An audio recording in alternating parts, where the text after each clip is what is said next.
अस्सलाम वालेकुम। मेरा नाम है काजी मुबशिर और आप देख रहे हैं वॉइस ऑफ काजी। खुदा के वजूद पर दिल्ली में एक डिबेट हुई है, डज गॉड एग्जिस्ट। उसका नाम था, डिबेट थी मुफ्ती शुमाइल नदवी और जावेद अख्तर के दरमियान। जावेद अख्तर साहब अपने आप को मुल्हिद यानी एथियस्ट कहते हैं। नाजरीन, जावेद अख्तर साहब का ताल्लुक एक मजहबी घराने से था। वो क्यों इस राह पर चल पड़े ये तो वही बता सकते हैं। उनका ताल्लुक एक ऐसे ख़ानदान से है जो शुरू होता है मौलाना फजले हक खैराबादी से। वो जावेद साहब के ग्रेट ग्रेट ग्रैंडफादर थे। 1857 में बरतानवी रूल के खिलाफ जो फतवा दिया जिहाद का, वो मौलाना फजले हक खैराबादी साहब ने दिया था। और फिर उस फतवे की पादाश में मौलाना साहब को गिरफ्तार करके काला पानी भेज दिया गया और वहीं वो इंतकाल भी कर गए। लेकिन उनकी औलाद में से आहिस्ता आहिस्ता अब देखें तो जावेद अख्तर साहब कहाँ पहुँच गए ये शायद उनको भी नहीं पता था। और जिस तरह उनके पास आर्गूमेंट्स की कमी थी इस डिबेट के दौरान, उसके बाद जावेद अख्तर साहब सख्त तनकीद का निशाना बन रहे हैं। इससे पहले भी जावेद अख्तर साहब मुतनाज़ा बयानात की वजह से तनकीद की ज़द में रहते हैं। हालांकि जावेद अख्तर साहब एक पढ़े लिखे, ज़हीन और खुलकर सवाल उठाने वाले इंसान हैं जो अकल और तजर्बे को बुनियाद बनाकर खुदा के तसव्वुर पर एतराज़ करते हैं। लेकिन आज उनका सामना एक इस्लामिक स्कॉलर मुफ्ती शुमाइल नदवी से हुआ जो मज़हब को सिर्फ अकीदे की नहीं बल्कि अकल, मंतक और फितरत की ज़बान में पेश करते हैं। इस डिबेट में जावेद अख्तर साहब टोटली अनप्रिपेयर्ड लग रहे थे। शायद उन्हें उम्मीद न थी कि मदरसे से पढ़ा हुआ एक आलिम दीन उनको ऐसे लाजवाब कर सकता है। और कई मौके पर मुफ्ती साहब ने ऐसी इंग्लिश बोली कि जावेद अख्तर साहब को बोलना पड़ा कि मुझे समझ नहीं आई। इन्फिनिट रिग्रेस ऑफ कॉजेस को पॉसिबल मानते हैं या नेसेसरी बीइंग के एग्जिस्टेंस को सही समझते हैं? और इस वक्त भी जो आपने अंग्रेजी के अल्फाज इस्तेमाल किए वो ज़रा थोड़े से मुझे डिफ़िकल्ट और कॉम्प्लिकेटेड लगे। बहरहाल ये कोई रवायती डिबेट न थी। जैसा कि हम पहले देखते हैं कि कहीं भी अगर डिबेट हो रही है तो लोग आपस में झगड़ पड़ते हैं। इस डिबेट में ना कोई नारे लगे, ना कोई शोर और ना ही तालियां बटोरने की कोशिश की गई। बस सवाल और इन सवालों के जवाब। तो इस 2 घंटे की डिबेट में जावेद अख्तर साहब की तरफ से किए गए सवालात का खुलासा अगर किया जाए तो वो चंद ही सवाल है जो मैं आपके सामने पेश कर देता हूँ। और मुफ्ती साहब ने जावेद अख्तर के सवालों का निहायत उम्दगी से जवाब दिया। जावेद अख्तर की तरफ से जो पहला अहम सवाल आया वो ये है कि अगर खुदा है तो दुनिया में इतनी तकलीफ क्यों है। ये जावेद अख्तर का बुनियादी सवाल था और ये सवाल हर उस इंसान के दिल में आता है जो दुनिया में जुल्म, बीमारी, जंग और नाइंसाफी देखता है। मुफ्ती शुमाइल का जवाब किसी जज्बाती तकरीर पर मबनी नहीं था। उन्होंने कहा कि अगर दुनिया के मसाइब खुदा की अदम मौजूदगी का सबूत हैं तो फिर इंसाफ का मुतालबा भी बेमायनी हो जाता है। ज़रा रुक कर सोचिए, अगर खुदा नहीं, अगर कोई आला इखलाकी मेयार नहीं तो जुल्म को जुल्म कहने का हक हमें किसने दिया। दर्द इस बात का सबूत है कि इंसान के अंदर सही और गलत का एहसास मौजूद है और यही एहसास खुदा की सबसे बड़ी निशानी है। फिर एक सवाल में जावेद अख्तर ने कहा कि अक्सरियत अगर किसी बात पर मुत्तफिक हो जाए तो वो ठीक होती है।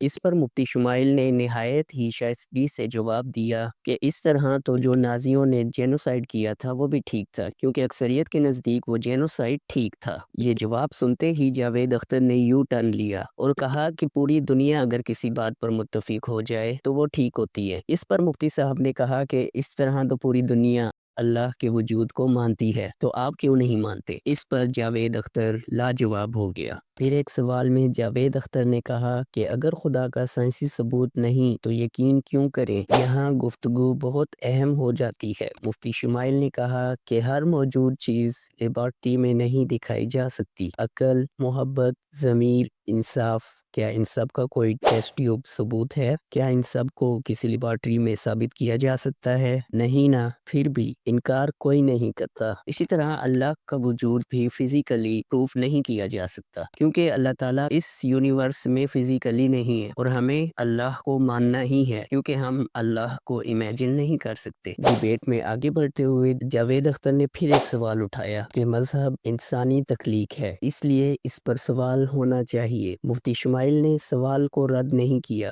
بلکہ سوال کی سمت درست کی۔ انہوں نے کہا پہلے یہ طے کریں کہ قانون انسان بناتا ہے یا کائنات۔ اگر انسان ہی سب کچھ ہوتا تو موت پر اختیار کیوں نہیں، فطرت پر اختیار کیوں نہیں اور تقدیر پر اختیار کیوں نہیں؟ یہ سوال انسان کو اس کی حدود یاد دلاتا ہے۔ ناظرین، جب جاوید اختر مفتی صاحب کے جواب سن کر لاجواب ہو گیا تو اس نے ایک اور سوال کیا۔ جاوید اختر نے کہا کہ میں وہی مانتا ہوں جو عقل مانتی ہے۔ اس پر مفتی شمائل کا جواب بہت گہرا تھا۔ انہوں نے کہا کہ عقل بہت قیمتی ہے لیکن عقل خود کہتی ہے کہ وہ سب کچھ نہیں سمجھ سکتی۔ اگر عقل سب کچھ سمجھ لے تو وہ علم نہیں، غرور بن جاتی ہے۔ اسلام عقل کو رد نہیں کرتا بلکہ اسے اس کی حد میں رکھتا ہے۔ پھر جاوید اختر نے مذہب پر سوال اٹھایا کہ مذہب انسانوں کو تقسیم کرتا ہے۔ مفتی شمائل نے کہا مذہب لوگوں کو تقسیم نہیں کرتا، لوگ اپنے مفاد کے لیے مذہب کو استعمال کرتے ہیں۔ اس کو مثال سے سمجھانے کے لیے مفتی صاحب نے کہا کہ چھری کھانا بھی کاٹتی ہے اور انسان کو بھی، قصور چھری کا نہیں